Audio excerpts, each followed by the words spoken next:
Hello everyone, welcome back to my YouTube channel. It's your friend African Queen present on this radio talk show. What's up people within the Shele Organineme? As you can see what is happening right now. This is a big congratulations to Dr. NGOZI OKONJO-IWEALA as the next Director General of the WTO, World Trade Organization. Yes, as you can see, she is the first woman, the first IGBO woman in Biafra land, the first ABIASTATE woman, the first Umuahia woman, the first African woman, the first African American, the first Nigerian American, and also the first black person. We say congratulations to you, ma. And also all the leaders, women leaders around the world this time that have been elected and recognized by the Biden-Harris administration. We say congratulations to you all. Take a look and hear what she has to say on this very interview. Speak to what I found was amazing, because the meeting's actually still going on. And you have more than 100 countries, and they all want to speak. But I think what that speaks to is not only just the consensus of your nomination to the position, but also I think it speaks to the overwhelming level of confidence that they have in your ability to do the job. Well, thank you, Eric. Yes, I am amazed also. So many countries are taking the floor. And that makes me very proud and very humble. I think that's partly because many delegations see this as a historic occasion, historic moment when members have elected the first woman and the first African. But on top of that, there's a third point they're making, and that is that if they've elected someone they feel has the knowledge and experience and the competence to deliver. So, I tell people I'm very proud, of course, to be African. I'm proud for Nigeria and for the continent. And also proud for women. But the bottom line is the capability to do the job and to deliver, so that after me there'll be other women, there'll be other Africans. That's the whole point. And so you're creating this pipeline. And I heard you speak earlier where you were saying that if there were no multilateral organizations, then we would need to create them. And you're creating this space for people from the continent, women, to actually move into this arena. And so that's what you're doing. You're like living out what you want to see take place, is a creation of these pipelines to actually create greater parity, to create greater balance, economic balance among multilateral organizations. Absolutely. I think that the multilateral economic organizations also need to have women. I've actually just published a book with Julia Gillard, the former Prime Minister of Australia, talking about women and leadership and the fact that there's a dearth of women at the top, even though a lot of progress has been made, but it's too slow. So I think that this is opportune to have a woman leading an economic multilateral organization.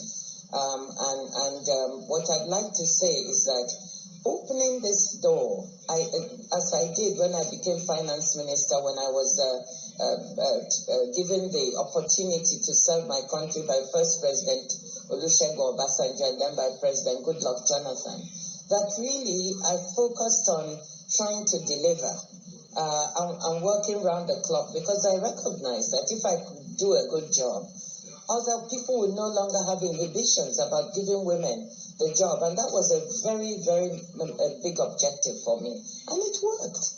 I mean, since I had the job, there have been 3 other women who have been nominated. So it's not, in fact, it's become almost the norm to put a woman as finance minister. And that's really the impact I wanted to make. Similarly here for the WTO, this is a very important economic multilateral.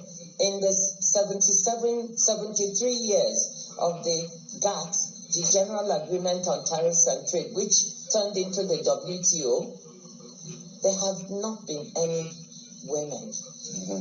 Imagine that. So with this opening, I hope if I do a good job, which I will very much focus on doing, women will have the door open, Africans will have the door open. And that's really an important thing. I'm there to serve all members. So, I mean, delivering the results is not just about delivering for my continent, which is important, or for developing countries, also about delivering for the entire membership, because it's a multilateral organization, so I have to serve everybody. It's that rising tide, lift all boats. But now you have a tremendous challenge, because we're in the middle of a pandemic where countries that are facing this problem tend to look inward. But then one of the overarching words that I kept hearing over and over throughout the meeting was multilateralism. Multilateralism.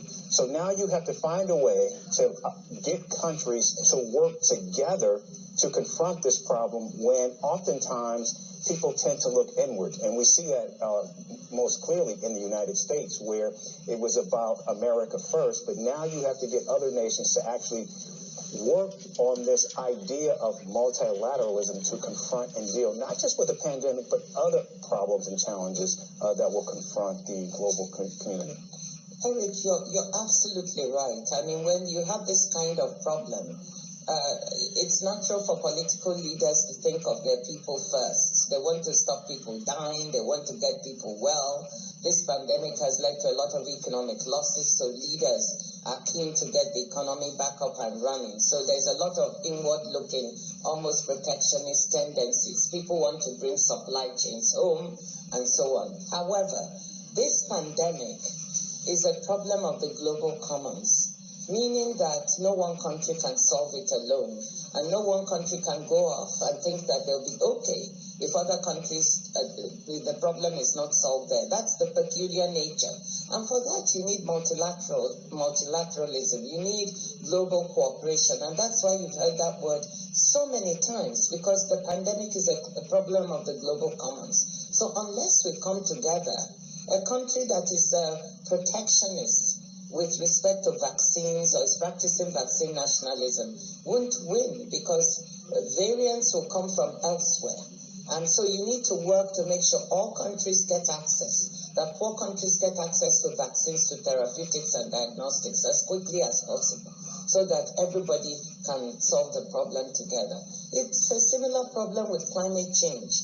It's also a problem of the global commons. No one country can solve it alone, so all countries have to find a vehicle in which to collaborate. And so that's why multilateralism, although it's been bashed and battered, cannot go away, because there are no other ways to solve some problems.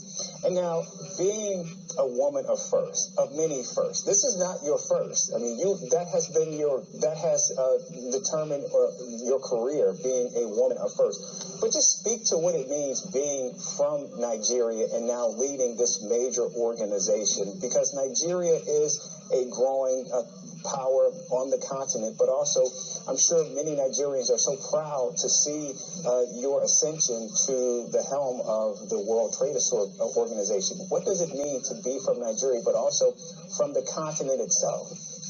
So much. I think before this, everybody knows that I love being African. I love being Nigerian, unabashedly so. And sometimes I joke, I say, Nigeria is not an easy country. And sometimes I wonder why I love it so much. But I do.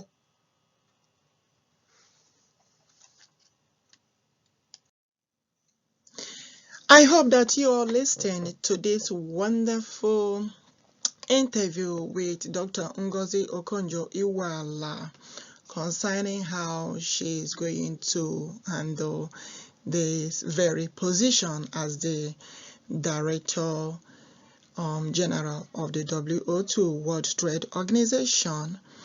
And also we use this opportunity to ask the leaders around the world to please look into Nigeria and see what is going on in Nigeria. The pain, atrocities, the tragedies, the people that have been taking their life, and the crying of the Biafrans. Because if you're not living there, if you don't live in Nigeria, you will not know exactly what is going on. I know there is so many people who are rich in Nigeria, industries, companies, but at the same time, there are also people in pain, suffering, and crying, and all the things that is happening this time around that made we the IGBOs, Biafrans, keep crying. they should also hear the voice of people and don't ignore it. So thank you all for clicking, and thank you all for subscribing.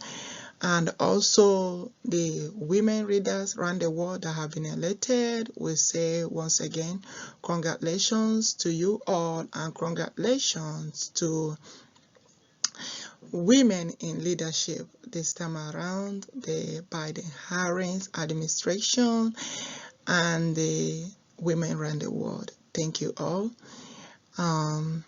for being in this position, because it's not easy as a woman in leadership. It's not easy. Thank you all for listening. Thank you all for clicking. And I will meet you guys again on my next video. Thank you all.